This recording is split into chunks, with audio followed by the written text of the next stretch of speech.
मुफ्ती साहब अस्सलाम वालेकुम। सॉरी सर, मैं थोड़ा जज्बात की रो में बह रहा था, मैं आपको वेलकम नहीं कर सका। वालेकुम अस्सलाम बहुत शुक्रिया वरहमतुल्लाह। सर, आप बहुत बिजी स्केड्यूल था आपका। वालेकुम अस्सलाम, लेकिन बहुत शुक्रिया फिर भी तशरीफ लाए। बारकल्लाह फीकुम।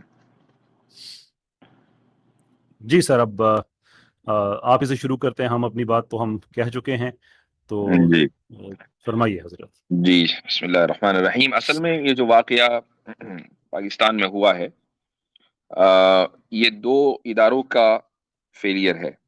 पहला स्टेट, और दूसरा फेलियर है मजहबी हलके।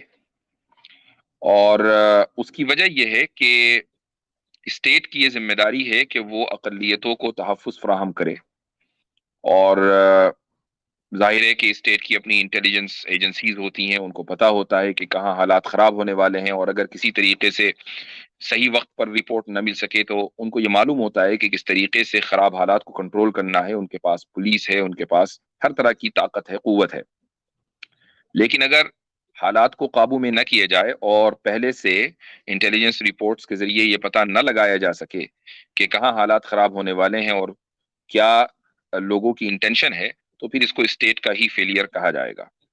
अच्छा, मजहबी हलकों का ये फेलियर इस वजह से है कि खुसूसन पाकिस्तान की हद तक ये बात बिल्कुल आया है कि बाज मजहबी अफराद ने और बाज तंजीमों ने लोगों में इस तरह के जज्बात पैदा कर दिए हैं कि उनके नज़दीक इख्तिलाफ अगर होगा तो उसका वाहिद जो इलाज है, इख्तिलाफ के इजहार का तरीका है, वो ये है कि सामने वालों को की प्रॉपर्टीज को जला दिया जाए, उनकी मजहबी इबादत खानों पर हमला कर दिया जाए, उनके अफराद को मार दिया जाए। ये एक चीज गुज़िश्ता 30-40 सालों से मुस्तकिल देखने और सुनने में आ रही है, और ये जरूरी था कि तमाम मजहबी हलके, खा वो किसी भी मसलक से ताल्लुक रखते हों, एक प्लेटफॉर्म पर आते और लोगों की तरबियत करते। लेकिन शायद मैं पाकिस्तान के हालात से वाकिफ नहीं हूँ, लेकिन मुझे ऐसा लगता है बाहर से बैठकर जो मीडिया रिपोर्ट्स आती हैं, जो इंटरनेट पर हम देखते हैं, मुझे ऐसा लगता है कि इस ताल्लुक से जो संजीदा कोशिश होनी चाहिए थी, वो कोशिश नहीं हुई। और रही बात, जैसे कि आप अभी खुद भी कह रहे थे कि जो लोग इंडिया में हैं उनको तो उछलने की कोई जरूरत है नहीं, चूंकि उनके दामन के ऊपर जितने जराइम हैं उनकी तो कोई तादाद नहीं है। और इस वक्त पूरी दुनिया में इंडिया इस एतबार से जाना जाता है कि भाई यहाँ पर ना औरतें महफूज हैं, ना अकलियतें महफूज हैं। मणिपुर का वाकया सबके सामने है, इसी तरीके से हरियाणा के जो फसादात हैं वो सबके सामने हैं, कोई पुरानी बात नहीं है, अभी चंद हफ्तों के अंदर अंदर ये सारी चीजें हुई हैं। हम आज जो यहाँ जमा हुए हैं, दरअसल वो इस्लाम के मौकिफ को बयान करने के लिए आए हैं। जाहिर है कि आप रियासत को कितना भी कंडेम करें, कम से कम मैं दोनों रियासतों को कंडेम करता हूँ, चूंकि दोनों रियासतें अपनी अकलियतों को तहफ़्फ़ुज़ फराहम करने में फेल हुई हैं। तो मैं तो दोनों रियासतों को कंडेम करता हूँ, और ये बहुत बड़ा फेलियर है। लेकिन बात असल में ये है कि इस्लाम ने अकलियतों के ताल्लुक से क्या राय दी है और क्या बात रखी है। असल हमारे लिए अहम यह है, चूंकि हमारा ताल्लुक सियासत से नहीं है, हम पॉलिटिकल गुफ्तगू नहीं करते हैं। हम जब भी गुफ्तगू करते हैं तो इस्लाम के तनाजुर में करते हैं। तो इस्लाम में जो अकलियतों के हुकूक हैं उनमें से मसलन सबसे पहला हक उनका ये है कि उनको इख्तियार है कि वो अपने किसी भी अकीदे और किसी भी दीन को इख्तियार करें। और उसकी वजह यह है कि कुरान करीम वाज़ेह ऐलान करता है कि ला इकराह फिद्दीन क़द तबय्यन रुश्द मिनल गई। कुरान ये भी कहता है कि वक़ुलिल हक़्क़ु मिन रब्बिकुम फमन शाअ फलयुमिन वमन शाअ फलयकफुर। हक आ चुका है, अब जो चाहे ईमान लाए, जो चाहे कुफ्र पर बाकी रहे।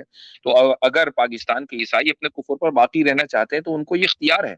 इसका फैसला खुदा के यहाँ जाकर होगा कि कौन हक पर है, और यानी उनको उनको सजा किस तरीके से दी जाएगी। अगर वो अपने आप को हक पर समझते हैं तो खुदा के यहाँ जाने का वो इंतजार करें। ये पहला हक है जो रियासत के लिए जरूरी है कि वो उनको फराहम करे।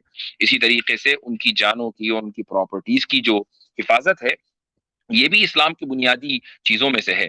हजरत अली इब्न अबी तालिब रजी अल्लाह अन्हु का ये इरशाद है कि वो ये फरमाते हैं कि इन्नमा बज़लुल जिज़ियता लितकून अमवालुहुम का अमवालिना, कि ये लोग जो जिजिया दे रहे हैं, गैर मुस्लिम अकलियतें, ये इसलिए दे रहे हैं ताकि इनकी इनकी प्रॉपर्टीज की हिफाजत उसी तरीके से की जाए जैसा कि मुसलमानों की प्रॉपर्टीज की हिफाजत की जाती है। व दिमाउहुम का दिमाइना, और उनकी जानों की हिफाजत उसी तरीके से की जाए जिस तरीके से मुसलमानों की जानों की हिफाजत की जाती है।